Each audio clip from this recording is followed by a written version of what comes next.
Pass the duchy from the left-hand side.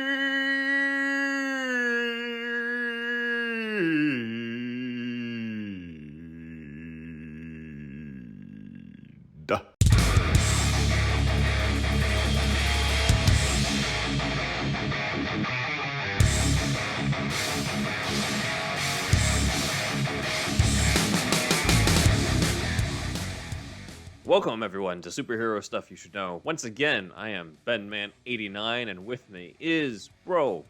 Andrew, bro. You know, it wasn't too I wasn't too creative this time. I was trying to think of one.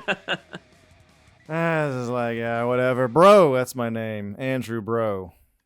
And the bros will be celebrating this week because it's not only the 30th anniversary of Batman Returns, but also the 27th anniversary of Batman Forever. And as we're going to cover in this episode, in another world, we could have seen Jack Nicholson's Joker cameo in both. Though it's also the 17th anniversary of Batman Begins, but that's not as relevant to this episode specifically. We'll cover Batman Begins at another time on this. But today we are going to cover, as I'm going to show here, the unmade return of Jack Nicholson's Joker. So, this thumbnail is by fan of the podcast, Aaron Quinn. You can follow him on Instagram at Aaron Quinn Productions. That's 1A, 2 R's, interesting enough, ARRONQUINN Productions. So that is the Joker for the thumbnail, and Aaron will be providing his art for us. And this is a Joker that he had previously done, and I'm like, look, this is perfect. Especially, I like the eyes, the light on the eyes, and the creepiness of the shadow, and the fact that, you know, this is a Joker potentially coming back from the dead in certain instances. So I really liked the idea of this being the image. Nice. Yes, thank you for this. This is awesome. Yep. Thank you, Aaron. So you'll be seeing more of Aaron's art in the episodes to come. So before we start talking about the return of the Joker, let's talk about the death of the Joker real quick.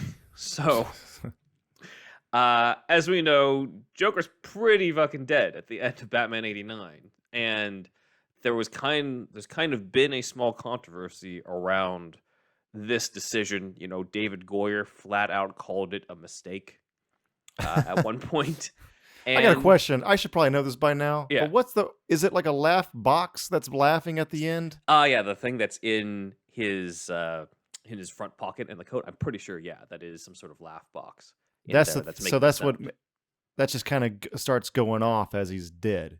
Yeah, which I thought was cool because it kind of gives this sort of creepiness vibe to that scene. Yeah, it does totally. It's just when I was a kid, I was like, "How's that happening?" Like he's still laughing. Yeah. Does the Joker laugh even when he's dead? Yeah, it just totally like threw me off. And even as an adult, I was like, "What's going on there?" Yeah, I think that's the effect it's supposed to have. Is that sort of like maybe he's not as dead as we think type of thing. So, okay. Many fans thought they should have left him alive to fight Batman in a sequel. I think we have to factor in the fact that this is a time where we're not really, like, this is pre-MCU and even before that, where, like, sure, Superman have proven that you can do different movies or multiple movies and stuff, but they really didn't know if they were going to have another shot at this. Yeah, so they don't have Adam West up in this point. This is the first dark one. Yeah, so I personally don't really mind as much that Joker dies at the end of this movie. Probably because I've grown up with it so much. It's just kind of, you accept it when you're already a kid watching this. What did you think in terms of killing the Joker off? It never bothered me. The only thing was that laugh box thing. That was confusing. The rest of it I thought was cool, you know? Yeah. I mean, yeah, him like falling off the ledge like that. I don't know. I had no problem with it really myself. Yeah. Goyer, you know, not everything he says is gold. Like the She-Hulk stuff? Like the She-Hulk stuff and whatnot. Disney Plus in August. Yeah, he's probably trying. David Goyer has probably turned down so many interviews, like in the ramp up to She-Hulk. What do you think about She-Hulk, David? No comment. Again, if you're new to this podcast, just Google David Goyer She-Hulk, and you will be in for a ride of your life. Indeed, well, not really, but it's you know, it's not the wokest thing anybody ever said. Right. So Goyer thought it was a mistake to kill Joker off, and for a while people did too. It's obviously not as big of a controversy compared to Joker being the one to kill Batman's parents, but it was kind of a smaller thing. It's probably third, second being Alfred letting Vicky Vale in the Batcave. Maybe fourth, I guess, if it includes Batman killing people. So still, it's on there. So funny enough, almost all of the drafts that we've gone over for this have left Joker alive and arrested. Most of them, that is. You know, the Mankiewicz script, the Burton Hickson treatment that we covered the previous week, the Gold, that is the Bob Kane treatment. Joker's still alive in that. You know, at least gave room for him to be alive in the Steve Englehart treatments, where he falls, but he falls into water. So there's always that kind of that feeling of like, right. That's survivable. And funny enough, that's what happened we covered the newspaper strip that sort of continues it, where it is Joker still trying to escape from Batman after having threatened Vicky Vale and tries to go up to the helicopter and ends up falling, but he ends up falling, quote unquote, to his apparent death in Gotham Bay. And of course, it turns out that's not at all how he died in the newspaper strip. He comes back pretending to be the Red Hood. So I like the Jocopter. Yes, right? I imagine Bob the Goon piloting that. Yes, sir. He puts on the sunglasses. He's piloting the thing. He has sunglasses on at night, piloting a fucking helicopter. Joker's like, Bob, you're going a little. He puts the glasses on. He's like, I'm good. I'm good. No, Bob, you're really not. So these are prescription. No, they're not. I'd like to think that they are. Yes. So for those who aren't familiar with what we're looking at here, we did an episode on the newspaper strip that sort of tied in a little bit to the 1989 movie, and the art is by Marshall Rogers, who worked on the major arc of Strange Apparitions that he worked with Steve Englehart, and they kind of carried over the comic book designs, even though like the beginning is very much sort of jumping off from the ending of Batman 89. It's just did Marshall Rogers have a career in Wild West pictures before comics? Because that name, man, Marshall Rogers, like the guy's a cowboy, right? Tell me he is. I don't know. I hadn't really thought about that beforehand. It's because his first name's Marshall. Marshall, and then also Rogers. Just that combination, man. It's such a cowboy name. Anyway, I digress. He got off his horse and he did this art. Yeah, he got off the horse. What we got. He smoked a doob with Marv Wolfman. Probably. In real life, maybe. And Dick Donner. That Donner Chronic. That Donner Chronic, man. So we basically have the newspaper to look at that sort of incorporates this idea of him falling into water, and we covered how Bill Mesner-Loebs in the writing had him like sort of return as the Red Hood, but that's kind of another version of like an alternate ending of it. But overall, it's really kind of up to speculation by some fans that maybe Jack Nicholson was just too expensive to keep around for one more movie. And that's probably this like the Murphy's Law simplest thing. God, that's gotta be it, man. Well, the thing is, if we look at the earlier drafts before Nicholson was cast, though, Joker still died at the end. Oh, okay. All right. So while that does make sense, Sam Hamm wrote Joker's death scene of the bats covering Joker as he's trying to get to the copter and ends up falling to his death and falls, and he kind of sees the explosion of the helicopter in the original draft and sort of dies with a smile on his face. But that was before Nicholson was cast. You know, it was a time when Sam Hamm said his ideal choices for Joker when writing it were Willem Dafoe and the late Ray Liotta. Rest in peace. Rest in peace, man. Yes. Yeah. Obviously, Liotta and Dafoe weren't as huge at the time as they were, later on, as well as not nearly as big as Jack Nicholson on that. So it does make sense that Nicholson was cast over them, over Hamm's own choice. And obviously, the age disparity allowed them to do the whole twist about Joker killing Bruce's parents, which they couldn't have done if it was, Willem Dafoe or Ray Liotta. Liotta would have been good, but I mean, Jack Nicholson just had the humor, like the insane humor. Yeah. I feel like Liotta wouldn't have been like that kind of Joker. It would have been different. Yeah, it would have been the way that Hamm wrote Joker in the original script is different from how Nicholson's Joker ended up being, and they kind of altered things just for Nicholson. But yeah, it's interesting here where like it's if we were to ever have Mr. Hamm on the show, I would ask like what led to killing off the Joker at the time because Oh yeah, I'd love to know that. it's before. Are we right in thinking that it's because they only had one shot at this, and so it's just like, well, it just makes sense. The villain dies at the end. Like, why would you just? It feels unsatisfying to just throw him into Arkham or something, before Right. audiences even knew what Arkham was. So that's a possibility. I mean, their precedent was sending people to the Phantom Zone with the Superman movies, so I could see him like delivering it to Gordon or something. But I don't know. Yeah, it's Yeah, but Superman doesn't actually send them to the Phantom Zone in Superman 2. Oh yeah, So no, he just throws them down into the abyss. that's The Fortress of true. Yeah, yeah, Solitude. So yeah. I've this- seen it, this is how internet. we I do just it. forgot. I'm sorry, but yes, This is how we do it. So yeah, we just throw them off of cliffs. We just throw them to throw their 'em on- deaths. Yes, that's right. I've only seen the Donner cut, by the way. I've never theatrical. Anyway, moving They have on. the same fate in Yeah. both versions. Oh, okay. We will cover Superman 2 later on this year. We promise. We will It's have gonna more- happen. Yeah, Unmade Superman stuff is coming. I know some people have been asking about that. So that's cool. I think one of the things that I'm really curious about when it comes to, outside of whether or not there was any sort of financial decision about killing off the Joker or whatever, but I'm interested to see the Jack Nicholson Joker come back as a recurring foe, because I think not a lot of people talk about how fundamentally different the Batman and Joker dynamic is in Batman 89 compared to the comics. And it's not necessarily a criticism, but I think what was interesting when watching The Dark Knight was the whole part, obviously the interrogation scene is a classic, but Joker's whole, like, I don't want to kill you. What would I do without you? That type of thing. Yeah. And that's not something that they made up for The Dark Knight, but it is something that is true to a lot of the past comics, even like before 89, after the Golden Age, but before 89 with, Joker's Five-Way Revenge or The Laughing Fish of just like, oh, this is a game between Batman Right. and me. Batman's my ultimate opponent. And a lot of things that he does is to get Batman's attention.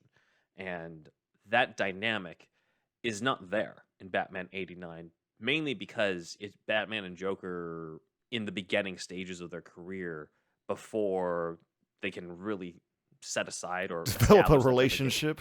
Yeah, before they can really confirm what their relationship is. so I'm what fighting are several we? different. That's why it was so funny in Batman Lego Batman. Yeah. Yeah. So they only really have one scene together in the cathedral, two if you're counting the Vicky Vale apartment scene, but Joker doesn't know that Bruce is Batman in that scene, and most of Joker's actions through the movie don't really have anything to do with Batman or getting Batman's attention until he challenges Batman to, at the parade at the end. You could say, like, maybe a lot of Joker's motivation is trying to get his attention in a long-about way after Batman drops him in the chemicals, but really, once Jack Napier becomes Joker, he's all set in establishing his criminal empire and poisoning a bunch of cosmetic products. He doesn't really give a shit about Batman that much until Batman steals his press. And he doesn't really do much outside of that. So anyway, the dynamic is more of what's in the movie, with the whole I made you, you made me first. Like, both guys are fighting who created them in some way, which I think is interesting. So I think it could be interesting to extend that into the type of game that Batman and Joker play in the comics, with Joker seeing Batman as his ultimate opponent, ultimate playmate. But sort of in the backdrop is the idea of Joker's the one who killed his parents, and Batman's the one who put him into the, vat of chemicals. There's this whole, like, I'm fighting my creator on both sides. So that could have been interesting. I've never thought about that, but that's true with this movie. Yeah. The whole creator thing. Yeah. So I think that's a fascinating part, and that's something that would have been interesting to continue on. So that leads me into the development of Batman Returns, or as it was first called, Batman 2. This is the movie that is being, it's its 30th anniversary of the week of this release. And so something that was very recently shared was from Sam Hamm. The screenwriter of 89 was originally going to write the sequel, and he recently shared in an interview of Den of Geek that producer Mark Hanton asked him to write a potential return of the Joker in the opening of Batman 2 to bring Nicholson back. So this is something that has been recently released. We have not discussed this before on the podcast because we haven't had a chance to. So this is kind of our opportunity to go into it. So I think this is just a pitch. It was not actually written into a draft. So I don't think there's a script version of this. I think it was just a pitch from Hamm to the producer. And so the idea was to open Batman 2 in a courtroom with Billy D. Williams as Harvey Dent prosecuting, and the defendant is none other than the Joker. Okay. So, this image of Billy D. Williams confronting Jack Nicholson's Joker in the YouTube version is from our fan and patron Logan Wood, whom you can follow on Instagram at ShaneHelms121. Thank you very much for this, Logan. This is perfect for my purposes here. But the idea was that Joker, this is the most far-fetched part of this, the Joker gets wheeled into a courtroom in a full body cast because he survived the fall. We're talking much more comedic already. Yeah. You know? I do prefer the image that Logan has here, where it's just Nicholson in a straitjacket. Yeah, that's a little better. Yeah. Because otherwise, I guess that's their excuse to just like not even have Nicholson on the set. He can just ADR it and have someone else. It'd be creepy, actually, if it was him without the makeup and he just has the rictus grin.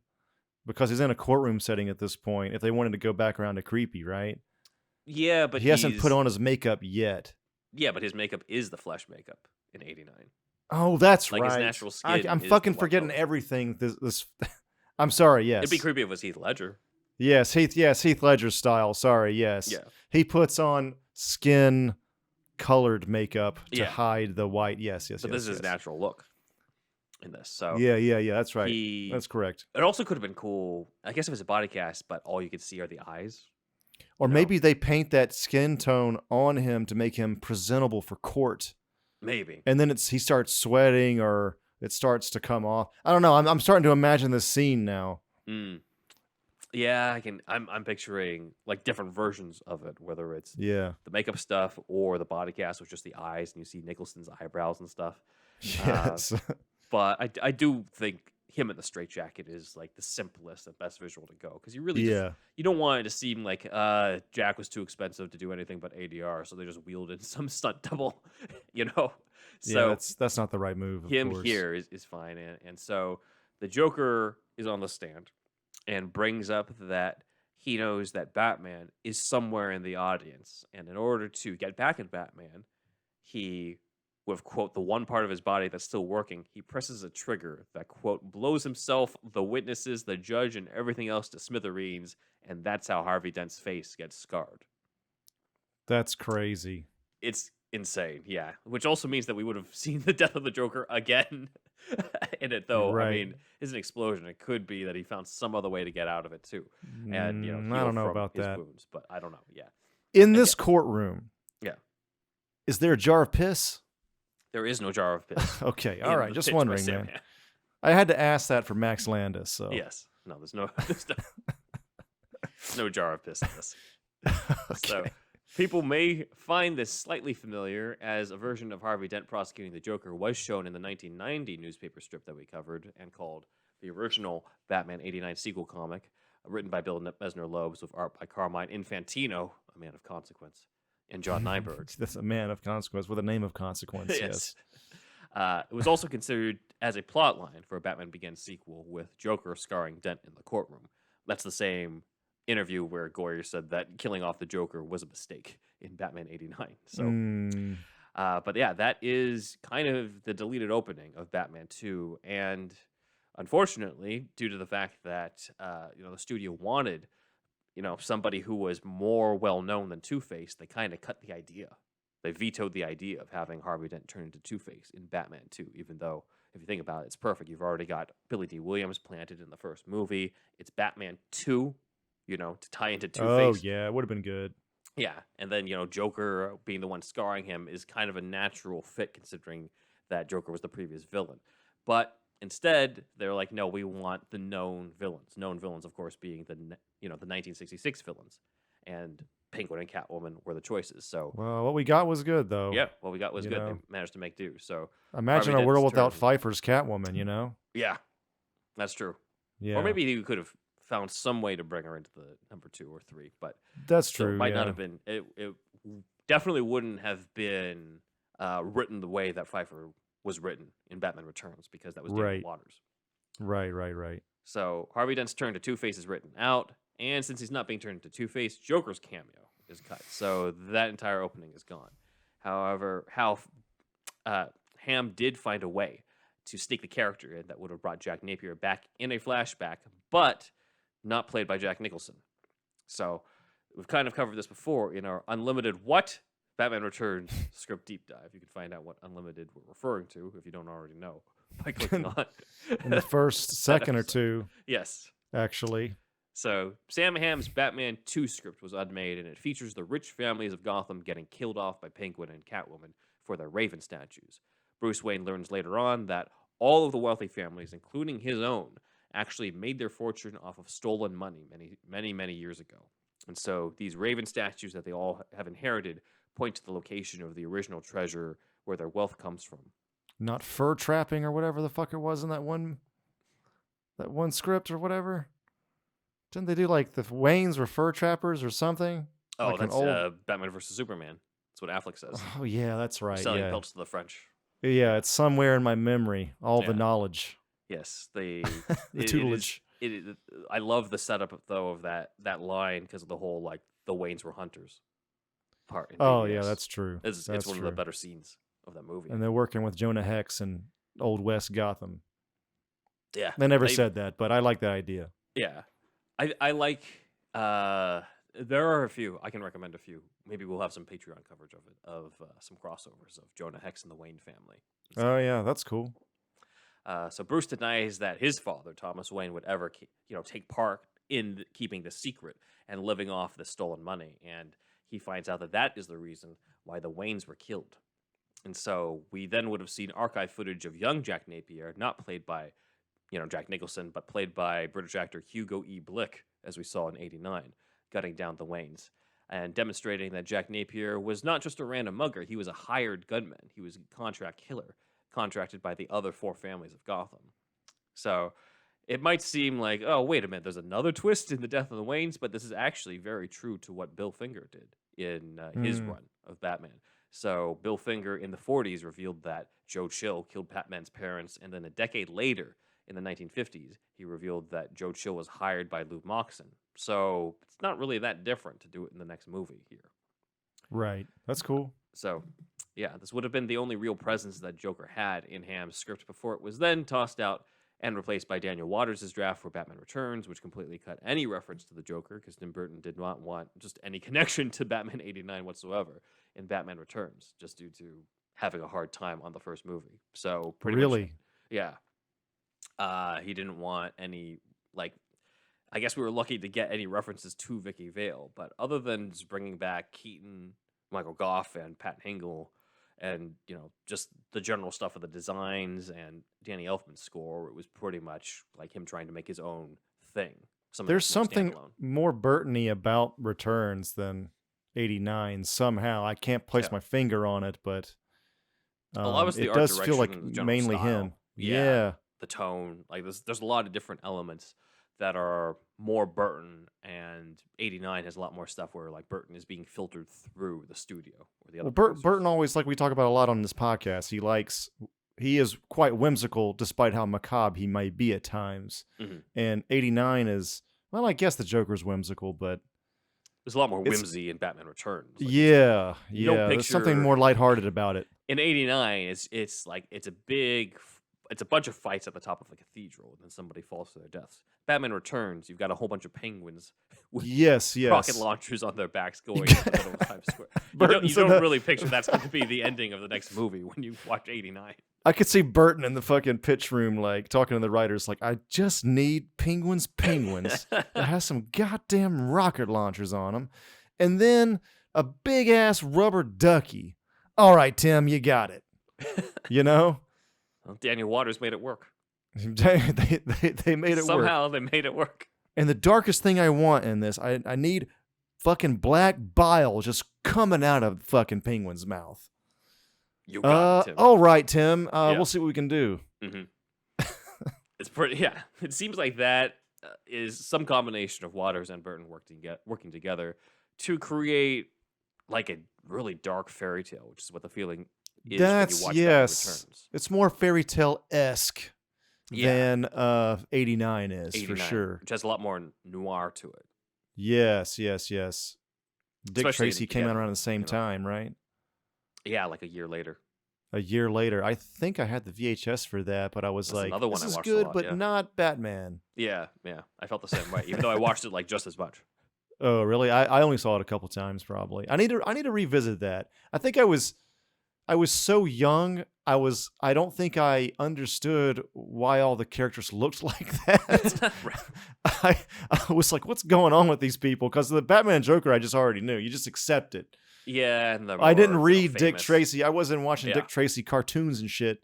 Like, you know what I mean? There wasn't Dick Tracy like action figures as much as I know there were, but I was mainly about Batman for me and Ninja Turtles and shit. So, Well, obviously, as you've seen, it's a more lasting franchise for a reason. You know, we haven't really seen any Dick Tracy since that movie. That is true. Unfortunately. Yeah. Since there was a lot of influence from Dick Tracy on Batman as well. Mm-hmm. But that's for another time. So for another time. That's for that. That could be a good episode. That could be, yeah. Let's put that in the hopper bin. Yeah. There's the villain half and half, who has half a good face and half a bad face. He just loves coffee creamer. And he loves coffee cream. Yeah. Oh, man.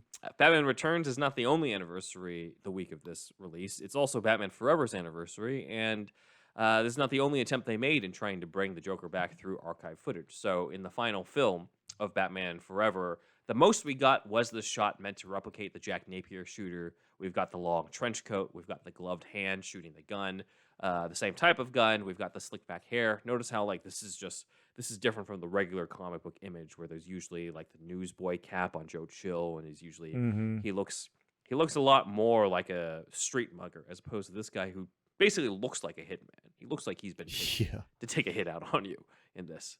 And also notice his face is completely obscured here because it's a different actor from '89. It's a different actor named David U. Hodges. But clearly, Schumacher wanted to pay some homage to '89 here, which is why we got this image from Forever. Schumacher had continuity in mind. Yes, at the time. Though also he has Martha Wayne drop roses instead of the pearls, so some of the continuity was lost. He didn't like Frank Miller. Frank Miller was after his time. I was like, I want roses instead of pearls because I feel like pearls are going to get played out. It's kind of what Schumacher was thinking. Kiss from a Rose. I'm going to have this song later also, so that's true. Yeah, don't worry about he was it. Thinking he was planting that. I mean, if he liked early Batman, I mean, or I'm thinking like Bronze Age. Probably Schumacher grew up with Bronze Age and Adam West or Silver. Yeah, and Silver and Bronze, and Frank Miller thought of the pearls, right? So that was just kind of after his time.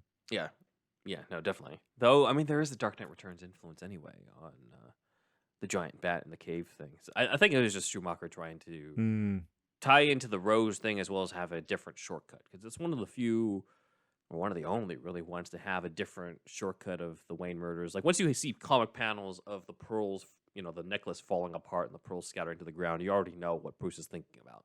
Yeah, you don't really need that. But in Batman Forever, the shortcut was the roses, which I thought was really interesting. Mm-hmm. The only other reference that's kind of about the Joker is when Dick Grayson in the Batcave says, "Your parents weren't murdered by a maniac," and Bruce says, "Yes, they were," implying the Joker. So that's what made it into the final film. But there was originally going to be a lot more. So in the original script, there was going to be this talk show debating about Batman's effectiveness in the city that was cut. And one of the talking points in the talk show was Batman kind of breaking his no-kill policy. They talked about, quote, those slain during the fight with Jack Napier, a.k.a. the Joker. Oh, wow. A reference to Batman just gunning everybody down with the Batwing at the end of Batman '89, as well as blowing up Axis chemicals and then like just basically using his legs to throw that one guy down the hole in the middle of the cathedral. Oh, right. So, yeah.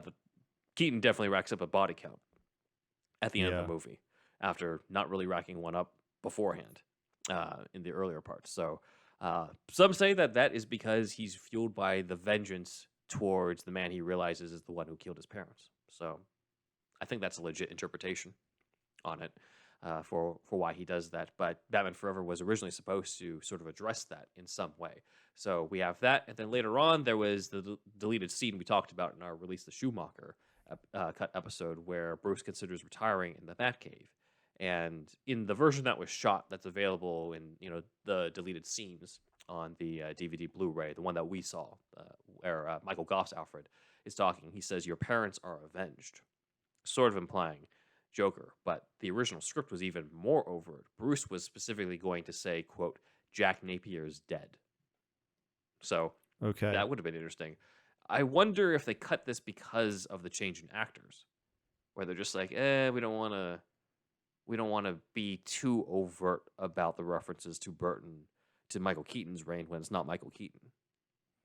So, I mean, were they even thinking of different universes at this time? I mean, I don't know. I don't think they outright wanted it to be a different universe because, again, we still get references to the Burton stuff in the drafts for Batman and Robin. So I think they still saw this as Batman 3 and Batman and Robin as Batman 4, even though today, you can easily just point to it being different universes in the multiverse. But I don't even think that was on their mind. I think maybe it was just like, we don't want to highlight or make people compare Kilmer, our new Batman, to Keaton. Right. I mean, there was so much cut out of this movie anyway. Yeah, that's true too. So, yeah. Might as well. So they cut out a lot of the references to the previous movies on that. And one of the other things is that in the original draft by the Bachelors, Riddler was going to make Batman hallucinate his parents' deaths at the hands of Jack Napier, as well as see the previous villains, not just Catwoman and Penguin, but also the Joker himself. Again, this would have been Nice. archive footage. I don't think they're going to bring Jack Nicholson back just for 2 Yeah. seconds. Yeah, they the just end. put it in Yeah. from the So, previous ones. That that would have been cool. Yeah. People probably would love that at the time. Definitely. But again, You know? it does make more sense if it's Keaton. And then if it's Kilmer, you're just like, yeah, but he's not quite the same face we saw in those movies. I get that I'm not somebody who's just like, oh my God, they recast. That must mean it belongs to a different universe. They must explain this. But as a kid, I already accepted it because I grew up with Batman and James Bond movies. There was always a different actor anyway. It's Bond, man. I mean, yeah, I don't know. I think they were kind of overthinking it in that regard. Yeah. Bond was already a precedent, and it's just like it could be a different actor, same universe though. Yeah. Exactly. I don't know. So it would have been cool. I kind of get why they did it, but also it would have been nice to see on this. Mm-hmm. We also covered the novelization of Batman Forever at one point, where Peter David heavily based his intro on the version of the Wayne murders seen in Batman '89. There we go. With Bruce remembering the words, "Have you ever danced with the devil by the pale moonlight?" which is in the opening of that novel. So Peter David then writes the scene of young Bruce falling into the Batcave and discovering it in his parents' wake. And when he sees the bat, David wrote, quote, "And with the cries of the leathery creatures providing an ungodly orchestral tone, the young man danced with the devil in the pale moonlight." What is that from, man? Who thought of that line? I think it was Warren Scarron. Warren Okay. Scarron is the last writer credited on Batman '89 because it's not in the Sam Hamm draft. Oh wow! So this is a very late edition. It's a late edition. It's not in the original scripts and stuff, and you can kind of tell too because Joker says like, "This is what I ask of all my prey," and he doesn't say it in any other scene where he kills people earlier in the movie. Right. So he kind of makes a claim that you're just like, "Wait, do you really though?" Well, But he's chaotic and Yeah, he's chaotic exactly. evil. yeah. What I like So- is the novelization actually tries to provide some examples or try to justify the reasons why Joker doesn't say it earlier in the movie. So that's kind of in there sort of to glean it over. But really it's because it's a later edition. And I think they just wanted plot-wise, you just need a memorable line that will trigger Bruce and have him remember something that was said the night of his parents' murder. And so now There's he's so many- found the guy. So many incredible lines throughout the entire movie. It's like, Mhm. yes, it's iconic. I'm glad you're dead and all that. Like Right. incredible. It is something that sounds really cool. Might not necessarily make a lot of sense, but it just sounds really cool anyway. You could see Joker asking that as just a random line that you ask before you kill somebody because it just sounds cool rather than just any other purpose to it. No, yeah, there's not much of a purpose, but it is cool. Yeah. And lastly, Joker was meant to be referenced in Batman and Robin with the script drafts by Akiva Goldsman talking about the criminal property locker that we see in the final movie. Now, it's notable that we see both Riddler's outfit and Two-Face's outfit, but also in the script, it says that Joker's costume is there, implying that he's somehow still alive in Arkham or was in Arkham at some point, which is They weird didn't shoot because we this never though, saw that. right? They did not. No, it was just in Okay. the script. Okay, But okay, we cool. don't really see it here in the property locker. We see Riddler's outfit, we see Two-Face's outfit, we see the gloves of Mr. Freeze and Mr. Freeze's stuff, but we don't really see any of the Burton villains in this. Okay. So those are the ways that the 90s Batman sequels could have brought Jack back. But what about after Batman and Robin? What about into the 21st century? Let's find out after the break.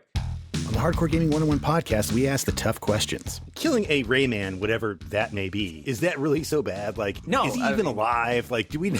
Does he he might have be any like desires, Cal? Does he have any dreams? We're ranking the top games of all time, and it's not a task we take lightly. There are 3 Battletoads, Rash, Zitz, and Pimple. They're all skin problems, guys. 2 of them are the same skin problem. This has always bothered me. Zits, rash, and eczema. You know what I mean? It's like, even that makes more sense. Hardcore Gaming 101. Twice a week, every week. Subscribe at greenlitpodcasts.com.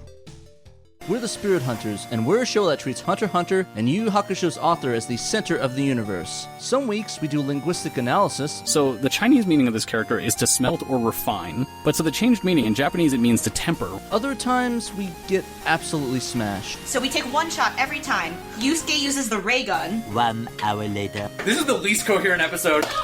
Sarah, I think your apartment is haunted. I think you're You can find out more about the Spirit Hunters right here on the Greenlit Podcast Network. Lord have mercy, y'all. Do you like hounds? Do you enjoy pooches? Do you find yourself enjoying time spent with that of canines? Talking about dogs, y'all. As you might have heard, Superhero Stuff You Should Know has now teamed up with BarkBox. For every month, you get a box for your special canine. Pooches. Or hounds. That's right. 1 free extra month if you go to barkbox.com/superherostuffpod. Follow the link and you'll get a free extra month valued at $35 and valid for all multi-length plans. So get the BarkBox for your hound, for your pooch, for your canine. Your doggo will thank you. Gentlemen, all men strive for gold in their life, right? Gold medals, gold watches, gold everything. However, there is a certain type of man who goes the extra mile. He walks with the confidence of an eagle and giggles in the face of danger. He's a big, hairless winning machine. And when he unzips his pants, he sees platinum. That's right. Manscaped would like to introduce you to their best and biggest ultimate hygiene bundle yet, the Platinum Package 4.0. Manscaped is the leader in below-the-waist grooming. Now trust them with the whole shebang. Join the 4 million men worldwide who trust Manscaped by going to manscaped.com for 20% off and free shipping with the code Johnson's Ballsack. Yes, use Johnson's Ballsack and use Manscaped. It'll help your confidence and, to basically cut to brass tacks, it'll make your dick look bigger, guys. It'll just make the Johnson look bigger. That's all you need to know. It'll make your dick seem bigger. I don't know how to make it clearer.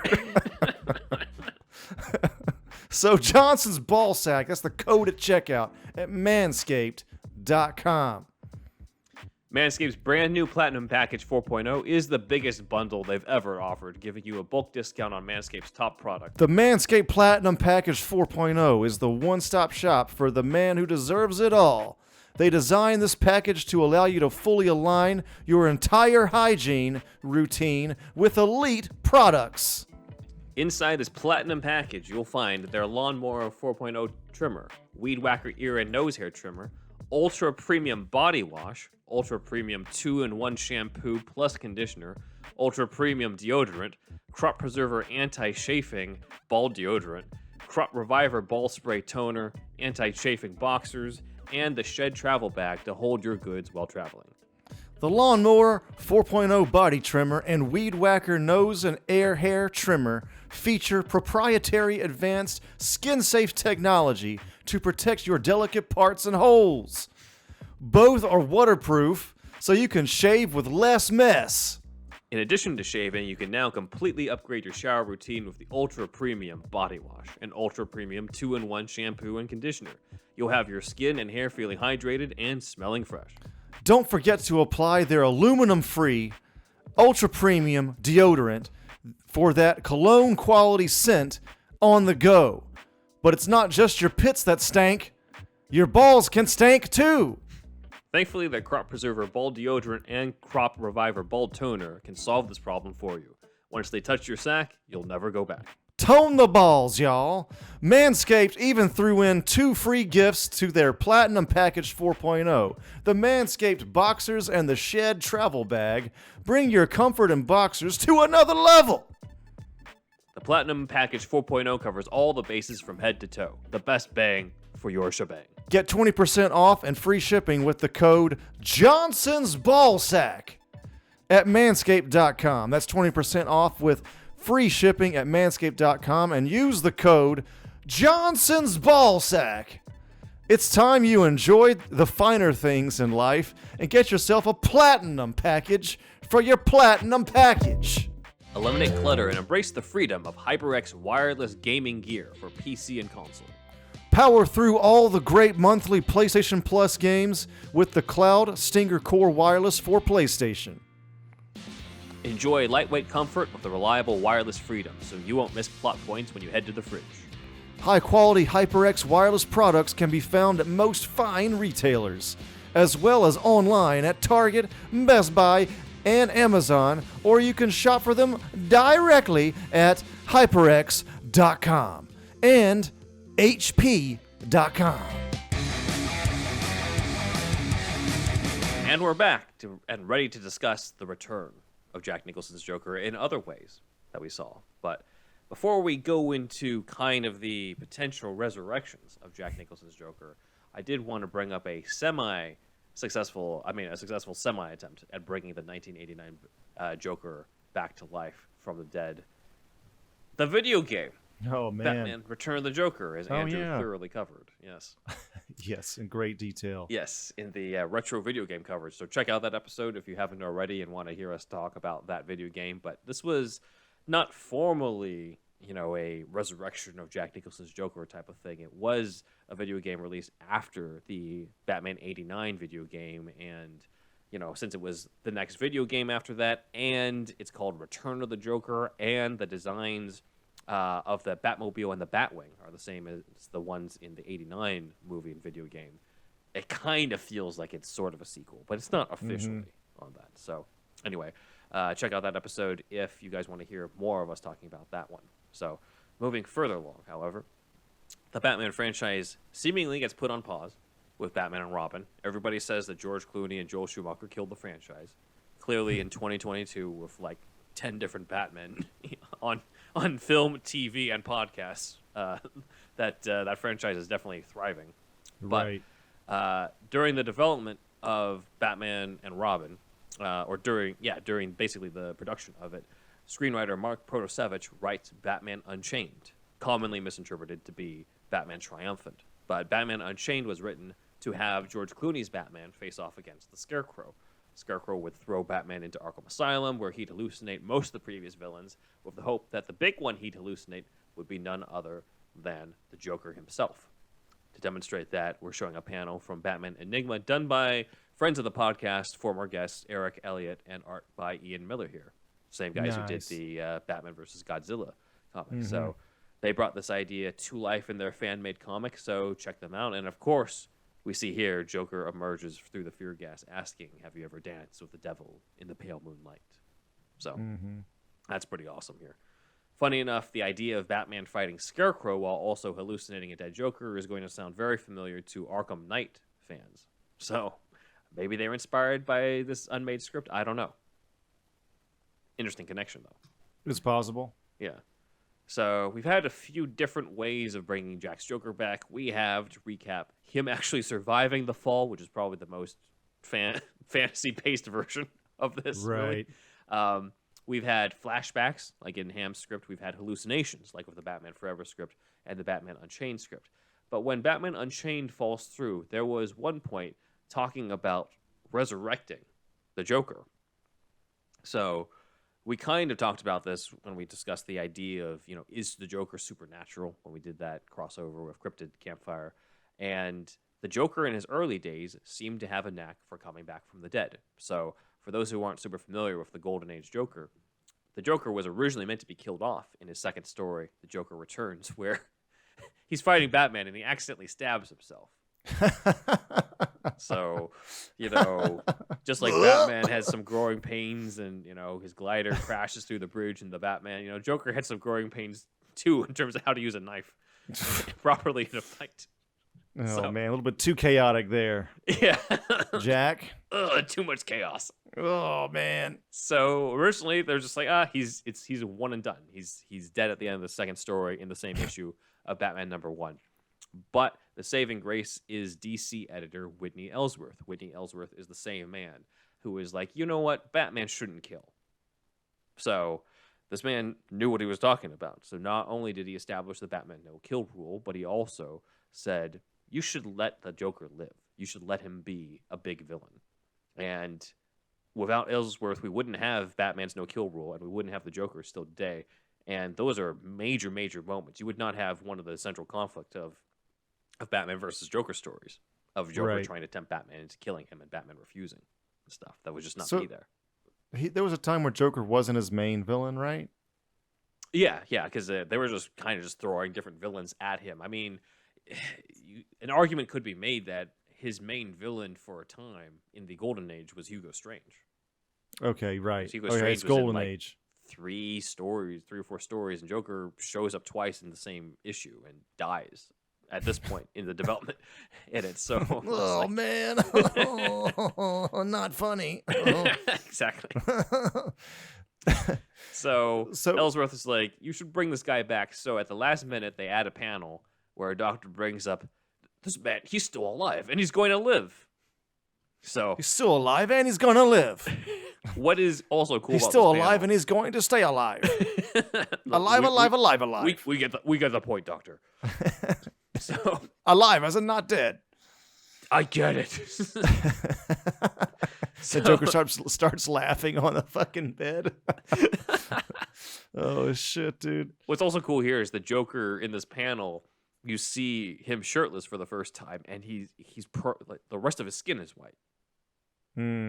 Whereas, like, there could have been some plausible deniability of him just having painted it or used makeup earlier in the issue, but here it's just like, no, it's his entire. Yeah, he looks corpse white in this one, so they kind of added to the macabre, the creepiness of it. Is this was he falling into the vat of chemicals at this point?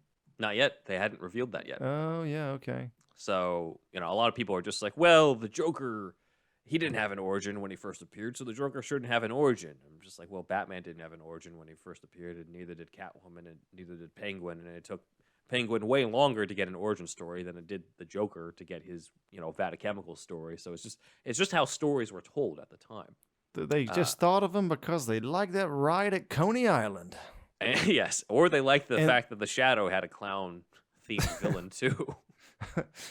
Oh yeah, that one as well. Death's Harlequin, yeah. Or the Man Who Laughs or whatever. There was like a lot going on here. Yeah, there's a lot of different. I think it's just they were thinking, oh well, let's just have this gimmick and just throw it into a story, and that's about it. They didn't think about having him as like a major villain.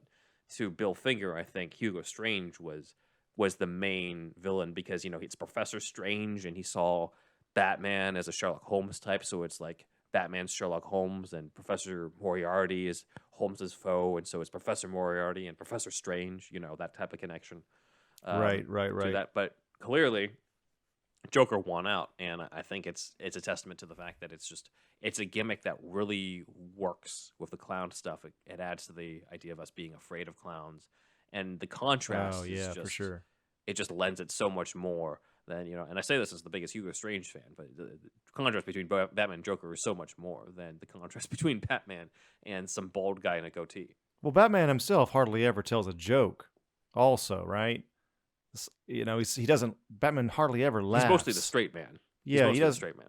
He's so serious because he's so on his mission all the time. So this stark contrast, it just works. And I think a lot of times, if you look at comics histories, what it seems to me, from what I can gather, is like the big ones become big by accident. Like they weren't planning on making an icon with the Joker. It just fucking happened. Plus, there weren't like comic book icons at the time. Movies were just getting started. They just started. They just added sound to movies just not too long before fucking comics are coming out. Probably right. because you got They're just figuring out this universe. the talkies are what come out in the 30s. And then the Batman comes out in 37 or whatever it was. 39. 39. Like it's not too far removed, man. So like, yeah, that's It's an fascinating. It's an fascinating. accent. Yeah. You You just never know. You never know in terms of the stuff that you create. So these are just magazines sold in fucking a pharmacy. You know what I mean? Like it just wasn't. They never thought it would be like this, like it is now. Probably. You know what I mean? I always ask people, like, did you ever foresee that it was going to be as successful as it was? And most of the time, they're just like, no, because it's just them trying to figure shit out in terms of what they're thinking creatively at the time. Right, and they're trying to launder money for the mob. I Allegedly. was aware of that. Yes. Allegedly, everyone. I don't know anything. Yeah. But I just know that wizard in England, Alan Moore, Oh. talks you were talking about the that. magazine at first. No, not that wizard, but Yeah. the wizard, the Grand Wizard. Actually, that's the KKK. The top wizard himself. Why the KKK have to take the fucking name Grand Wizard, man? In another context, it would sound cool. It would, in another context, it would sound cool. Yes. Yeah. But- Where the fuck were we, man? The Joker's death Oh yeah, and resurrection. supposedly So, dead. Yeah. Joker's supposedly dead after being an idiot and stabbing himself accidentally because he has growing pains too in the beginning here. So I think Finger was like, all right, we'll bring him back, but let's make it a gimmick where he always comes back from the dead. So this is much right. more... This is when we got to the fucking thing we talked about Yeah, the before, supernatural being stuff. supernatural. Yeah. Yeah. So Joker always coming back from the dead was more of his thing than the whole like conflicting origins thing, which is basically the Dark Knight Christopher Nolan thing. So Joker is alive at the end of Batman #1, only to show up in Batman #2 and be left to die in a burning building. But of course, he comes back again. Detective Comics #45. Batman punches him off a boat where he falls in the water and presumably drowns. But of course, he's washed up ashore to wreak havoc again in Batman #4 for him to fall down into a trap door the first time, falling from a great height. You may say supervillain. I say survivor. Yes. He The should guy- say that. The Joker's got gumption. Yes. He's got gusto. All the He's above. got resurrection. He's got resurrection powers. Before There's a Ra's al DC character Ghul. named Resurrection Man, right? I've never read that shit, but that was a New 52 that got It is canceled. relevant to this, yeah. Yeah. So Batman #5, he falls off a clock tower into water, similar to what we He's saw always earlier dying in this water, comic it strip. seems like. This was motherfucker what? needs to learn how to swim. Oh, maybe he does. That's like how he keeps coming back. Yeah. Batman's like, I didn't account for a foe who could swim. How are we supposed to do this, Robin? That evil fiend can swim, Robin. He takes swimming lessons. So And his makeup still is intact. maybe it's not makeup, Batman. Impossible. Impossible, We're still like my 10 years boy. away from the Ace Chemicals origin anyway. Oh, yeah, that's true. So, Batman #7, he's punched off a train and falls off a cliff. And then Batman #12, in an even higher height, he's punched off a dirigible. He's always just being punched off a fucking high-ass place. Joker's like, maybe I shouldn't pick a fight with Batman in a high-ass place. Wow. So, but the biggest example is Detective Comics #64, where Joker is executed by electric chair. And then panels later, he has his goons arrive, inject him with a mysterious serum, and he wakes up. Wow. No explanation in terms of where the serum comes from. Do they It's show his actual classic teeth 1940s. chatter as he gets electrocuted, bro? They don't, unfortunately. It's the 1940s, my friend. So That's they don't- true. I know, but still. It's just in They shadow. had some dark shit at that time, man. It's true. Yeah, That would have been a little would've too been- graphic. for That's them. a hell of a panel or a shot if they did it that way. So this is a really old, creepy-looking, macabre prison guard dude flipping the switch on the electric chair over here. They should with make a shadow villain out of the that Joker guy. for That guy's our creepier than the Joker. Yeah, that is true. So, Joker has come back from the dead many times. This is not just a Golden Age thing in Strange Apparitions, as we talked about before. Sign of the Joker. This is where Joker is struck by lightning, falls off a construction building, lands in the water, and of course he's going to come back, and that's the kind of ending that Steve God, it's Englehart always wrote water. these treatments. It's interesting. I guess it's kind of like a, a more or less non-gruesome way to go, and you don't see him. There's some all that with falling in water, but still, it seems to happen quite a lot.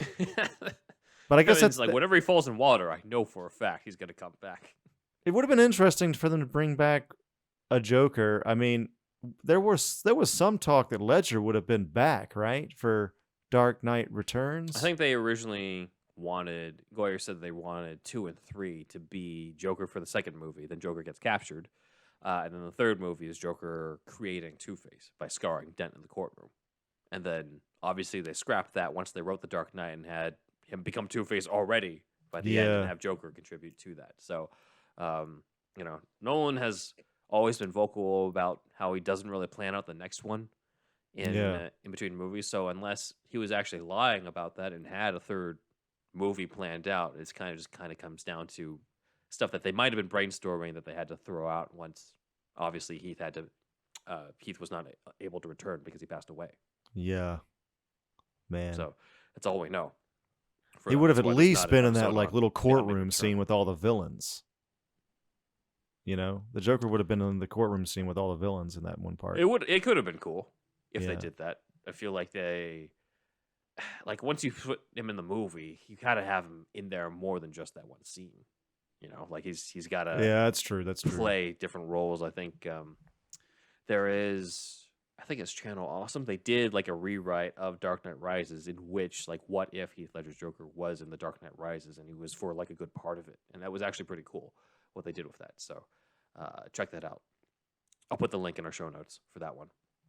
Cool. But in the meantime, the Joker's Resurrection, also in the 80s, in Batman 321, Dreadful Birthday, Dear Joker, a comic that seems to have a lot of visual similarities to the Joker's scenes in Batman 89. Joker's in a boat that explodes. In Death in the Family is a different one. Death in the Family, Joker is shot and left for dead in an exploding helicopter. So returning from the dead is Joker's thing. So let's talk about the deepest of dives, a script that they tried to make happen, one that I've never talked about before on this podcast, and I have not heard about in a very long time. Comment below if you remember this one. A spec script written by a writer named Ian Mansfield called Batman, The Joker's Revenge. So, the art that I'm showing here on the YouTube version is art by Clay Slayton of Jack Nicholson's Joker and Michael Keaton's Batman. Looks like Cal Slayton. Five-Way Revenge. Sorry, Cal Slayton. Sorry. Cal Slayton. Yes, Cal Slayton. This is a spec script written around the late 90s, early 2000s, rumored to be in contention around the same time as Aronofsky's Year One, kind of in between there at some point. There used to be more information about this. This is back in the days where I was a kid looking at those GeoCities sites with the... I feel like that's the first thing you did when you got on AOL, whatever Batman you had. 5. Yeah. Need information about the next Batman movie. AOL NetFind is what it was called, right? Batman shit.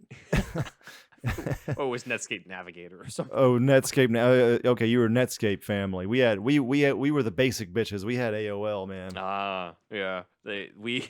I remember typing it in, finding a whole bunch of stuff, and of course it's the old sites at the time, but one of them used to have an interview with this writer, Ian Mansfield, as well as a script excerpt that I remember reading and being excited about, except that is not online anymore, so I only have my memory. The closest I could find was an old site called batcave.com.pl, and it's all in Polish.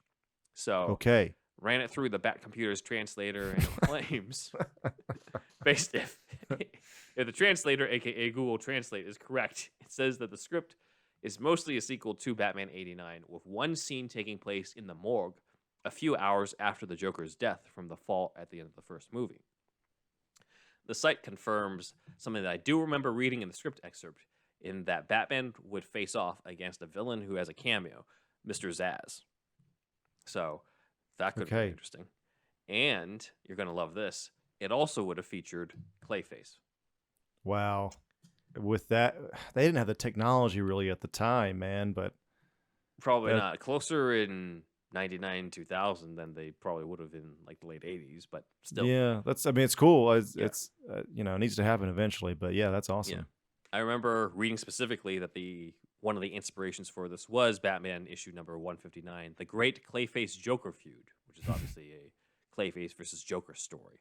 So I do suspect there were going to be hints about Clayface playing a role in Joker's resurrection, and I'm hoping it's not a case where it's just like Joker is actually just Clayface in the whole movie.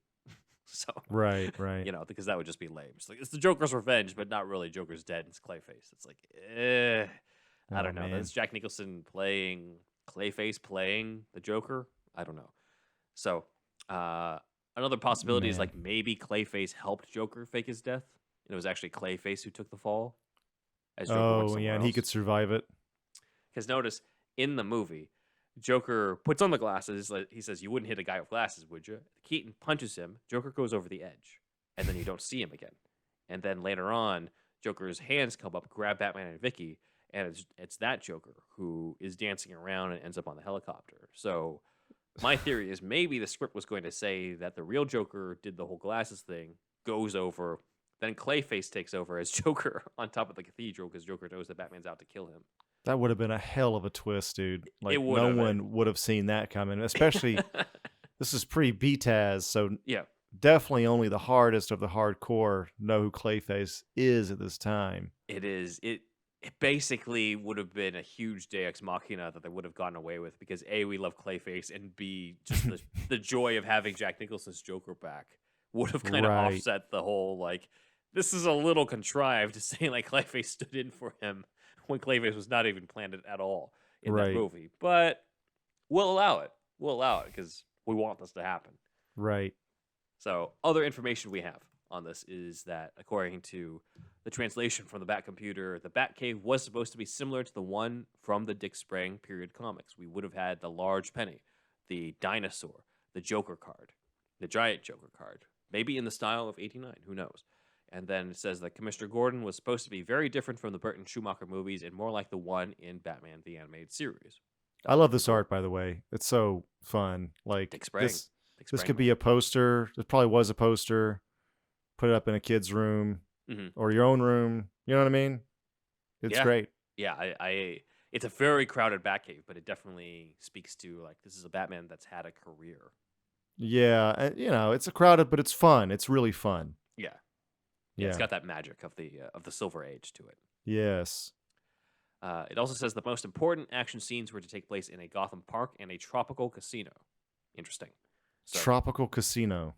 yes. Yeah. I don't know if, like, whose casino was it? Because Penguin's dead in this universe too, so it's not the Iceberg Lounge. Unless Penguin comes back, because it was also Clayface who took the fall. Clayface sure- is just your guy to go to. If you think Batman's out to kill you, you just hire Clayface. Take That's your death. true. Back I'm sure Shrek it'd is be a back, better it was casino Clayface. scene than what we got in that Star Wars movie. Canto Bite. Yeah, that was terrible. It was, yeah. It was the worst part Anyway. of it. I wish I could ask the writer to come on the podcast and send over the script, but unfortunately, Ian Mansfield, full name Ian Mansfield Rothkirch, died at the age of 27 through undisclosed reasons. Wow. Yeah, 27? yeah, it's a shame. In 2005, his collection of Batman memorabilia called the World's Greatest Batman Collection became auctioned off after, posthumously after his death. It had over 4,500 pieces to it. So this guy had a lot of Batman shit. Obviously, he had a Ralph lot of Garman, love eat your for heart Batman. out. Yeah. One part also confirmed, in terms of the listing of the memorabilia, it confirmed the presence of Clayface in the script, saying, quote, 2 treasured watercolors painted by Golden Age Batman artist Shelley Moldoff. One is a special Batman Clayface painting. Clayface is a character in Ian's Batman the Joker's Revenge. So that's our other confirmation. I wish I had more. I wish that script excerpt was still online. If anybody could find that for me, that'd be amazing. If anybody even remembers this, let us know. But for those who might know the Rothkirch, family or has a copy of the script, please send it over. We'd love to go over it in the podcast. That would be a hell of a deep dive. But It would yeah, be, that's awesome. Yeah. Yeah. I was thinking about doing that shout out. I'm glad you did it. Yeah, the Joker's Revenge, everyone. I wish I had more. In 2001, someone else besides Ian Mansfield Rothkirch pitched the idea of resurrecting the Joker. And that person was Jack Nicholson. Oh, so he was up for it. Yeah, he basically says that he had, quote, "I've promoted it endless times. I've got the title. I wrote the scene. I know how to bring them back to life. They're hung up on, I died in the first picture. Are they kidding? The guy was in radioactive waste over his head in the opening scene." So he's right. Like, he does have a whole history of being resurrected back from the dead. That's So true. It kind of works. I mean, we all would have loved it. Jack Nicholson coming back. Wouldn't want to take anything away from Pfeiffer, especially, but that would have been awesome. It would have, yeah. And I think that I'd be curious to find out. He says, "I've got the title. I wrote the scene." I'm like, "What's the scene? What's the title? Like, what did you have in mind?" He didn't give it away because I think he was holding on to it, but obviously it's not going to happen now. So, yeah, Jack is retired, I think. Yeah, he's pretty retired, and I just don't think he's going to. Like, if you do bring him back, he's like the old Joker in the wheelchair, like in that Brave and the Bold episode. Yeah, that would. Future. It's not going to be. I'm looking this up Dancing now. at the Cathedral. Dude, he is 85. Yeah. Oh it's my just, God. It's not going to happen. Yeah. Let him rest. We can let Jack rest now. Let him rest. But not before asking him what was his scene. We can ask him questions for sure. Yeah. Yes. Don't die without giving that away. That's all I need to know. Then you can pass away. Jack Nicholson needs to release a book or something. And he'll probably have notes from all of his movies, but definitely there'd be a chapter about Batman in there. Yeah. I'd love to read it. That would be awesome. Later, WB would show interest in Batman vs. Superman, not the Zack Snyder one, but the one that Wolfgang Peterson nearly directed, which we covered at the end of 2021 last year. And that version kind of loosely tied into the 90s Batman movies. Joker was already dead before the events of the film. However, Lex Luthor finds a way to clone him, bringing him back in order to basically ruin Bruce Wayne's life again. That said, when reading it, I found that the Joker wasn't really written to emulate the Jack Nicholson version. He's a lot more spry and dancing around and doing handstands and shit. His dialogue is written to feel like a different vibe, and he's kind of working for Lex Luthor the whole time, so it really just wouldn't have been the same. That's a little weird. Yeah, it works better in his own continuity because it's kind of loosely tied in anyway, so it's just like, it wasn't really meant to be that much of a sequel, but kind of relied on you having seen it. It's kind of like the James Bond thing, where it's just like, if you've seen the other movies, it makes sense, but it's not hardcore continuity. Right. Then we get to another obscure project. This one never made it past the pitch stage, so there's no script for this. It's called The Joker in Evening. So the idea was a drama of Jack Nicholson as an old Joker. Quote, living this sad life and making the decision to go back and do one more thing. It was going to be a character study. Kind of in the vein, I guess, of the 2019 Todd Phillips Joker, except instead of an origin story, it's more of a Logan or a Rocky Balboa type of thing. Just like one last run sort of thing. And the ones behind the pitch were none other than Charlie Kaufman and director Spike Jonze, who collaborated on adaptation. So, wow. Kaufman and Jonze pitched it to Nicholson at his house, and Nicholson loved the idea. However, Kaufman, for whatever reason, decided to just drop the ball completely and just never wrote it, admitting to having cold feet. And he wasn't sure if they could even get the rights to it or if Warner Brothers would approve. So it kind of just... If Jack Nicholson's on board, they're probably going to approve it, I mean... Yeah. They got the star power already there and precedent from a previous hit. Yeah. So I guess he just got nervous or something. I think that's what it was. I think, Charlie Kaufman did adaptation, Eternal Sunshine of the Spotless Mind. This is not a guy who is like down to write a blockbuster movie that's associated with comic book shit. Like it's not his thing. I think he liked the idea of it, or like the idea of playing with a pop culture character, but I think there's a lot of pressures involved with it. There's a mythology that we don't know how familiar he is with it. That I could see why this happened. And you're bringing Jack Nicholson back to an iconic role, and if you screw it up, you're always going to be known as Charlie Kaufman. He's the guy who fucked up Jack Nicholson's return to the Joker. Right, that's true. So I kind of get it. It's sort of a shame, but maybe we all have a screenwriting career where we can afford to drop the ball on having not written a Jack Nicholson film. And then Spike Jonze goes on to produce Jackass. Oh, yeah. At least in part. Yeah. He also did Her with Joaquin. That's true. So he's doing jackass and artistic shit. Got to do a bit of both. Yeah. And then lastly, we kind of got the return of Joker fulfilled in a way, depending on your opinions of this. So the opening of CW's Crisis on Infinite Earths crossover, we went to Earth 89, where Robert Wool reprised his role as Alexander Knox.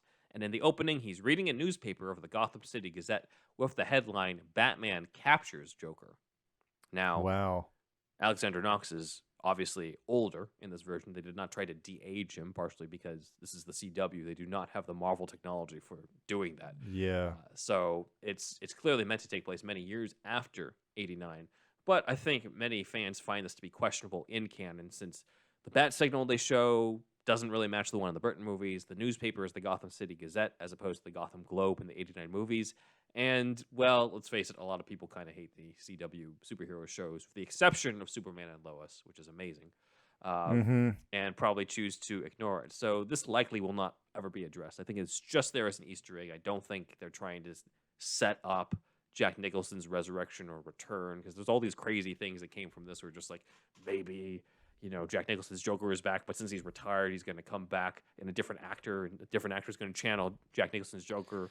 I'm like, or it's an Easter egg for a CW show. What if, and hear me out on this, Yes. they just put shit in these shows to get nerds to talk? Yes. Because nerds talking about the show means more hits and shit online. More tweets equals the bucks, you know what I'm saying? Yep. So bring in those viewers, get people talking about it. It's about owning the conversation. So, I mean, there's probably no other reason other than that. Plus, if you're already doing the multiverse, this is already your thing.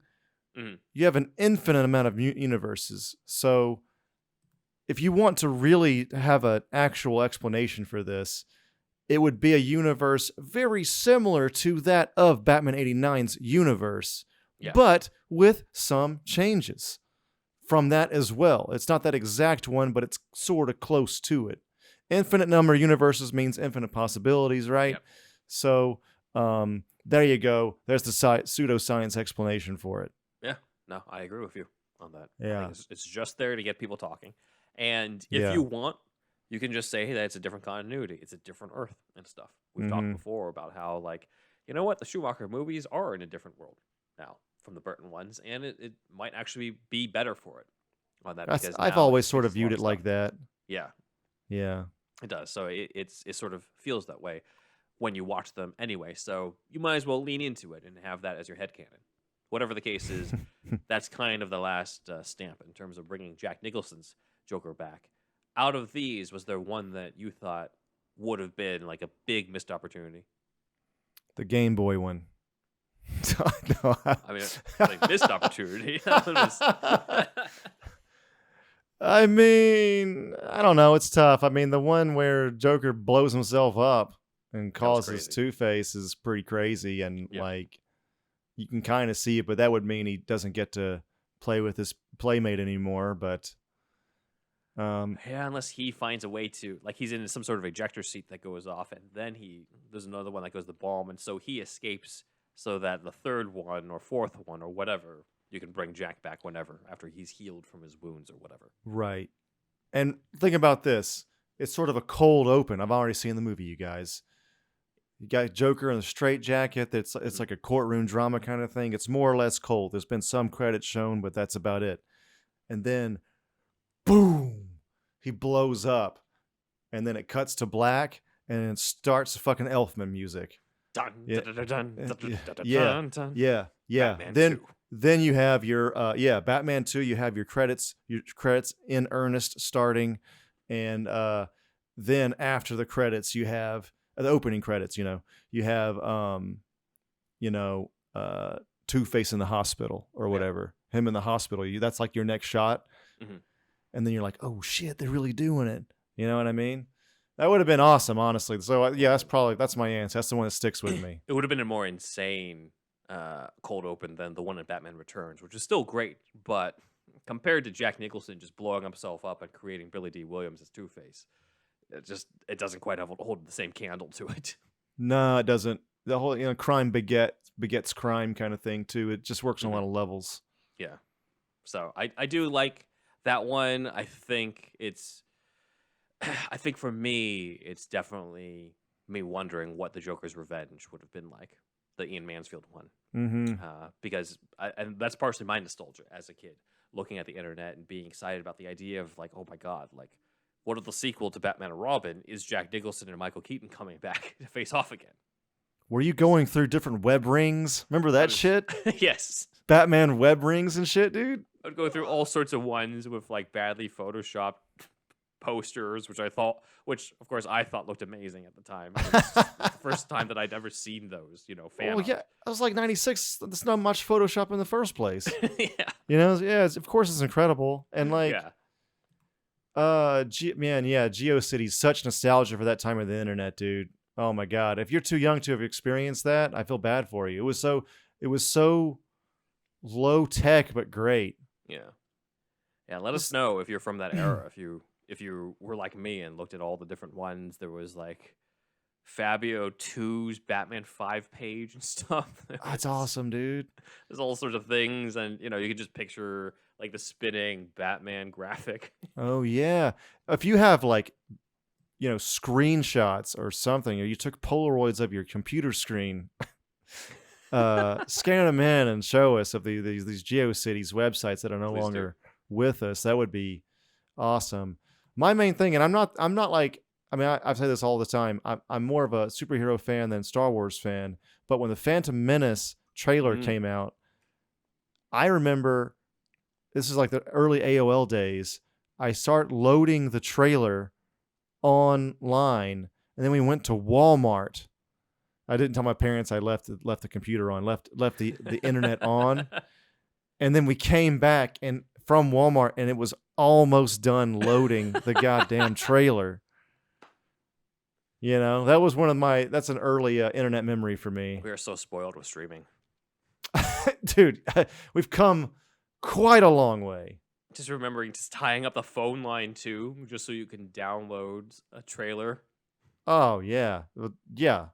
Had it going for like at least 3 hours.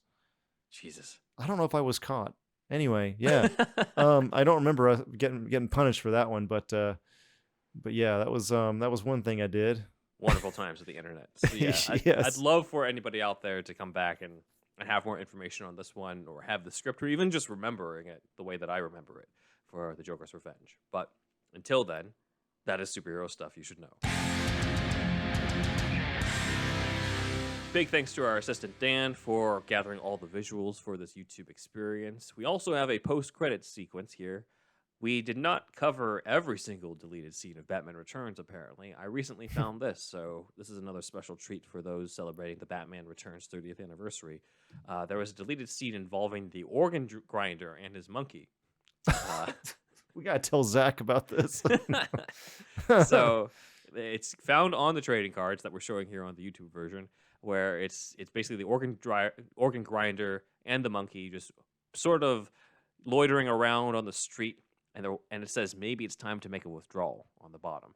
And the card itself says, later that same day, the organ grinder is playing music on a city street, whilst his monkey dances about on his shoulders. But there's more on his mind than making music. He's thinking about making some quick money, and maybe that automatic teller machine. The automatic teller machine around the corner has something to do with his plans. Maybe it's time to make a withdrawal. And then, of course, the next card is the explosion. Wow. All right. Did you have these cards? I did not. I'm not familiar with these cards in comparison to the Batman 89 and Batman Forever ones. Those are ones that I had a few growing up, and then Zach sent me a bunch as well. But the Batman Returns cards are kind of more obscure because I don't think they're as popular. But I had no idea that this was something that was actually shot, because I think it's in the script. It's in the script where like the organ grinder causes, basically bombs an ATM to get money. It looks like it was. I mean, this, they didn't have Photoshop really at this time, right? Like, this is an actual explosion they shot. Yeah, so I'm wondering why they cut it out, because I imagine this was not cheap. Yeah. I mean, you got like the pyrotechnics guy and all that shit. for this shot. You know what I mean? Yeah, it's not a cheap shot. Makes me wonder if like they did it and then like something went wrong or whatever, and they're just like, it didn't look good. We can't have that in or something, because like it seems a lot just to be like, let's cut that. I don't know. Didn't look good in the dailies. Maybe, yeah, that's what I'm thinking. It just didn't look good, and they didn't want to go through like, we got to put down all this money to reshoot this explosion when we really don't need the scene anyway. So I do have memories of this though in the Penguins Plot Kids book that I had. Batman Returns has this illustration of the organ grinder in front of a broken down ATM with money flying out, and of course the monkey on the organ grinder's shoulder is grabbing the cash. That's awesome, man. Amazing. That's awesome. So that is the special deleted scene of Batman Returns we did not discuss or cover, and that is a treat for you guys for the 30th anniversary of Batman Returns. There is an event in LA at the end of June. We will be there. Let us know if you will be there too, so we can meet you in person. Indeed. Over to the fan comments. So I know you said in the Superman Hidden Gems episode that you try to look for comments for you, but you might have missed this one. Oh, so yeah. Will Moore comments on our Unmade Batman and Robin script, talking about your Mr. Freeze, saying, quote, "I love how he makes Mr. Freeze sound like a sadistic Southern pastor. It's amazing. Reminds me of the devil all the time. Great video, guys." Oh man, yeah, thank you. I searched for my name basically, so I didn't see this one. I forgot that I did that voice like that, but yeah, I think because I also have Woody Harrelson in mind to be Mr. Freeze. Yeah, that too. So that was the probably my thinking there. I just think he would look great against the snow and the expression in the helmet, and then also just like his voice is such a contrast from Arnold's. You know, definitely, you're just not even thinking about it at all. Yeah, I mean, what's his name? Woody Harrelson's in, one of the Reeves is Planet of the Apes. Mm-hmm. And wearing in a cold environment, wearing a jacket, I think with fucking some glasses, some glasses on or I think something. I sent you that picture when I was like, yeah, Harrelson.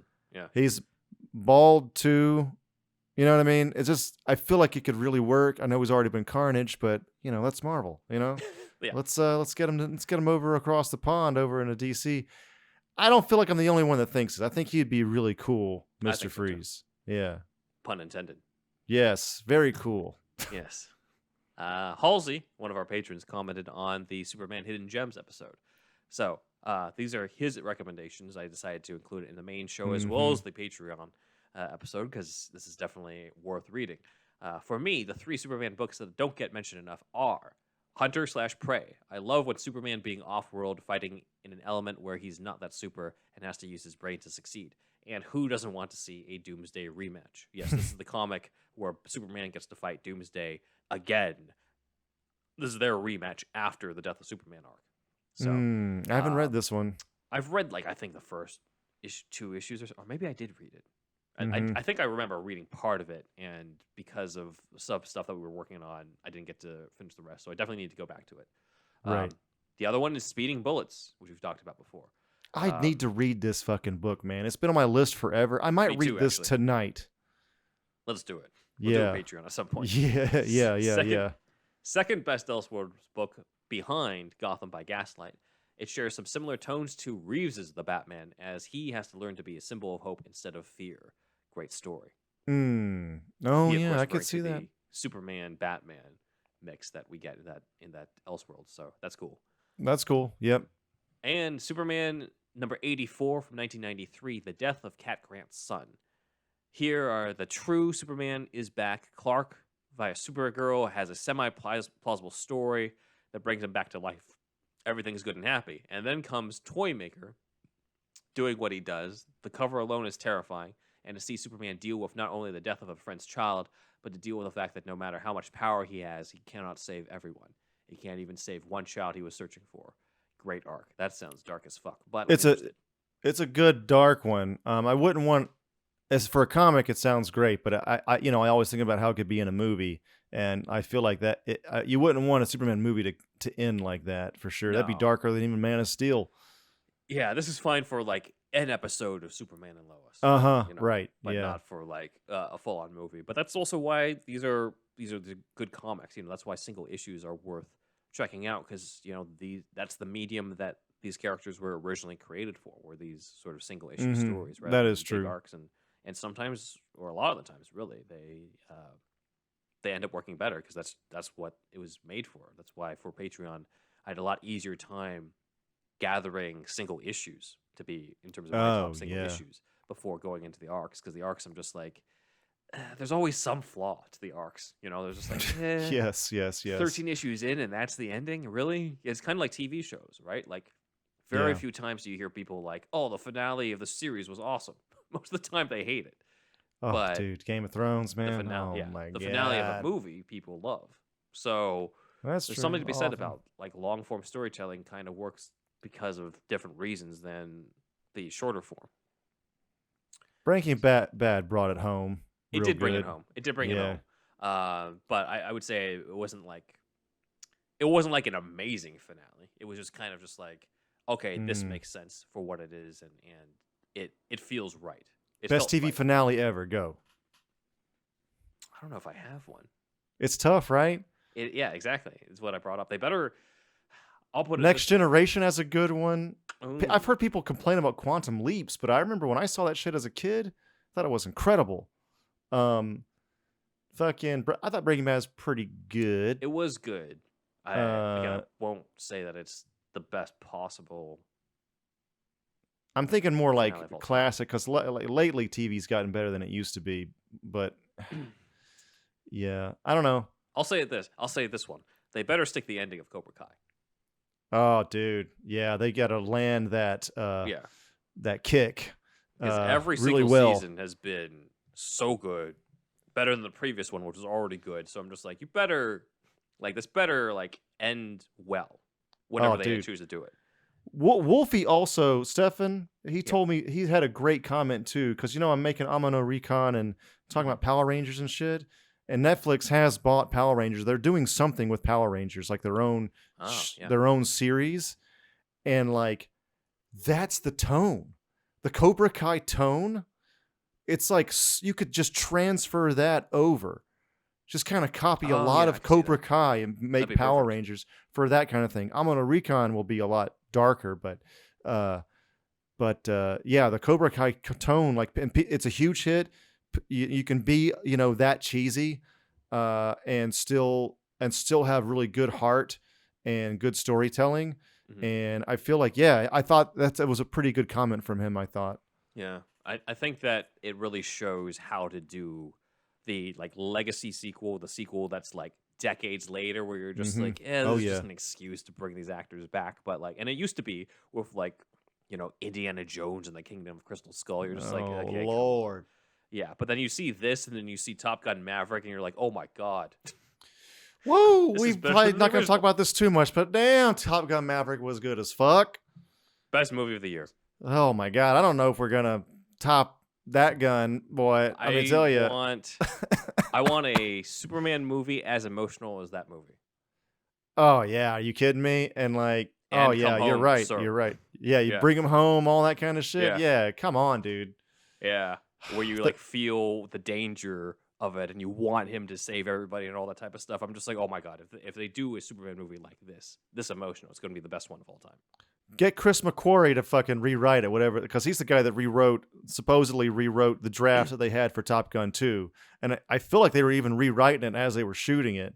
Maybe. That's why it took so fucking long. Not just COVID, Yeah. but it was taking long anyway because they were really Paid trying to off. get it right. And looks like they fucking did, man. It paid off. That script is tight. Real tight. Yeah. We're going to get done with Top Gun talk here in a second, guys. But that's about, we're going to have a mission. We're going to train for that mission.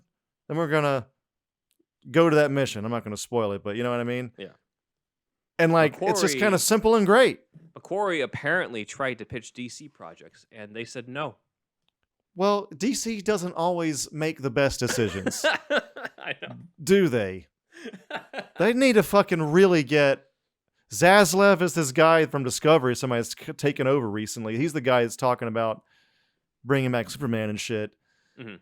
And they need to have they need to have Coates, Ta-Nehisi Coates' multiverse style, have that one, but also, bring back Cavill with probably McQuarrie writing it. Yeah. Look at what this guy did with the Top Gun, man. It could have been terrible. And Tom Cruise was like, we're not, he saved that one, I guess, because he's the one that hired McQuarrie, I guess. But man, yeah, really good. And of course the other writers as well. But it seems like the finishing touches were McQuarrie. Yeah. Correct us if we're wrong in the comments, but it seems like that's the case. Yeah. No, I think it's definitely, there's a lot of collaboration there, but like McQuarrie he's a powerhouse. Oh, dude. It's the guy who did The Usual Suspects. Usual Suspects, and I gotta say, Edge of Tomorrow or Live, Die, Repeat. They changed the fucking name of the movie when it was released on DVD and Blu-ray, but it was called Edge of Tomorrow in the fucking theater. Have you seen that one, Ben? I haven't seen that one. I have seen their collaboration on Jack Reacher, the first one. The second one did not have McQuarrie, and you can tell. Okay, yeah. Oh, that's cool. You could definitely tell same series, right? You right? can tell it's a lot worse than the second one. Yeah, right. So, Edge of Tomorrow is fucking really good. Doesn't get enough people talking about it. I really enjoyed that film. I'll check it out. It was great. On to the next one. Yeah. This is from Tom. Real quick, I wanted to say one more thing. Toy Maker would be a great Superman villain for a movie. It would be like not a pick people are probably thinking. They're probably going to do Parasite or Metallo. Mark my words. But Toy Maker would be a cool kind of left field pick, I think, for sure. I wonder which Toyman they would pick too, because I really like I think we grew up with the animated series one, because like Zach's creepy. Been fan of the creepy one, the one with the doll face and stuff, and that's really just made up for that show. He's not that's not how he looks like in the comics. But now he's Japanese American, right? There's another one that's Japanese American, but he's more of he's less of a villain. That's true. He kind of yeah, that's true. They've flat out helped Superman and Batman in the that is true. Arc. So that is true. I don't think they'll go off that unless he's meant to be that ally, So it's probably going to be some version of Winslow's shot. So we'll see. It'd be cool. It'd be fucking sweet. And then you get your toys. You get your toyetic shit. You can sell some toys if kids even fucking play with toys anymore. Different villain from Lex and General Zod. Yeah, That's man. What we need. It'd be fun. It would be really fun, I think. Last comment comes from Tom Hato or Hato. Sorry this didn't get many views in response to the ranking Gotham cities in live action film and TV. Yeah, I think we kind of got fucked by the algorithm, unfortunately. Tom says, I thought it was an interesting subject. Can't wait to see the animated rankings. I guess we got to do animated rankings of Gotham cities. That'll come at some point. There's so many animated versions. Oh yeah, there's well over 30 probably of that. There's a lot, yeah. Gregor Craig responded, superhero stuff always deserves more views. Preach! I love the topics they cover, and it helps that I almost always agree with them. Nice. Thanks, Gregor Craig. Thank you. Thanks, everybody. Thank you. Yeah. Over the shout-outs. All right, everybody. Thank you once again. So we want to thank some of the people that have come more recently. So let's go with...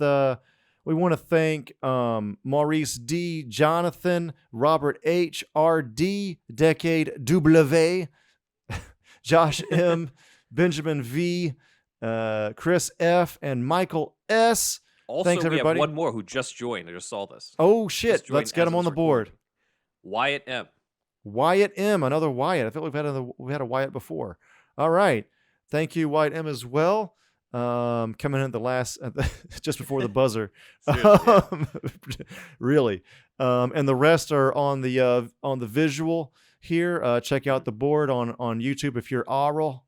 And then to get on the board, you want to get on our $1 tier. That's at patreon.com/superherostuffpod. And that gets you their shout out. And then or on the board. And then we have the $5 tier, which gets you on the board, plus a whole other show. So this show you're watching right now is every Monday, and then every Friday is a whole other show. Deeper dives, deeper discussions, things like that. And you can see us advertising it on our social media and stuff. So you know what we're talking about, even if you don't pay. Yeah, check that out. $5, cancel anytime. Also, $10 tier gets you all that other stuff I just said, but also monthly meetup. So the monthly meetup is you can meet and talk with us in a Zoom-like call once a month.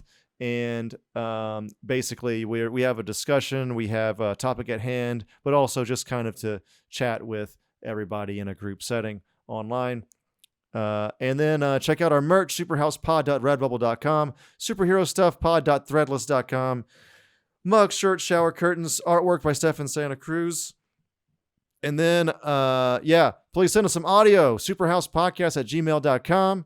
And I'm Thunderwolf Drew on Instagram and Twitter. Thunderwolf lives on YouTube. ThunderwolfDrew.com has my whole portfolio except for amanorecon.com. That's AMANORECON.com. We have a 17-second teaser already. I'm still editing. Kind of taking a while, I know. But anyway, it's a R-rated Power Rangers meets X-Files. Just have that in your head. Horror comedy, not a fan film. It's going to be an Indiegogo thing. What we're editing right now is the Indiegogo pitch video. And Indiegogo is like Kickstarter. So anyway, this poster is by Zach. That's it for me. Ben. Shout out to Comic Capital on Instagram, as well as the Everything Entertainment Club on Clubhouse. You can follow us on social media, on Twitter at SuperhousePod, Instagram, Superhero Stuff Pod, TikTok, Superhero Stuff Pod, Vero, Superhero Stuff Pod. My website is benwanwriter.com, where you can read my Gotham script, Gotham Vampire, where young Bruce faces off against the Mad Monk, as well as my spec script for Elementary called The Death of Sherlock Holmes, a modern update on the classic story, The Adventure of the Dying Detective, and Curb Your Enthusiasm, Disneyland, the Curb episode they could never make where Larry goes to Disneyland and doesn't find it to be pretty good. So, my YouTube channel is in the description below, where you can also check out Doctor Who, The Ronin of Time, an audio drama I write, narrate, and edit, in which the 8th Doctor meets Miyamoto Musashi in ancient Japan. My personal Instagram is benwanwriter. My son's Instagram, the other cat, Alfie, is at Alfie Pennyworth Cat. The other cat. Yes. Don't take too much umbrage that Peanut outshone you in one comment. Just one comment, Just Alfie. one comment, Alfie, yes. The other It's okay, cat. I'll let him stew in it in the other room. But if you want to know what we're talking about, somebody commented, I like Peanut and the other cat. So, whether you have cats like Peanut or like Alfie, you can get them the Whisker Box, the only cat box for the Crazy Cat Lady and Jet. And if you don't have a cat but you have a dog instead, that's okay too. You can get the Bark Box, y'all. Give your dog exactly what they want with the Bark Box. Use our promo link. Get yourself $35 off. Basically, well, it is actually $35 off, but the first month free, valued at $35 at superherostuffpod.com/shop. It has that promo link. It has Whisper Bidets. It has Amazon affiliate links. You can get yourself a Keaton Funko and add to your collection, as well as help us out at the same time. And don't forget, gentlemen, to shave your balls. Get Manscaped.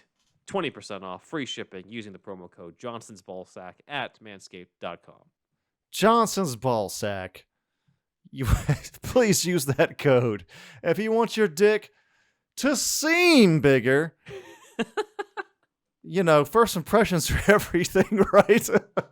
Exactly. So, please get Manscaped. You know what I'm saying? The performance package for your package. Johnson's Ballsack, everybody. I want to thank everybody that's already done it, because apparently people are using the code, so that's great. So yeah. Let us know if that's you. Let us Even know if through that's DMs, you. You don't have to put it as a public comment that you're shaving your balls. It's okay. Yeah, don't get weird with it. Just say you bought it with our promo. That's all we want. Yes. So and nothing else. So Please don't. Yeah, okay. I guess that's it. So we want you to do us a favor. We want you to tell all your friends about us. Who are you, man?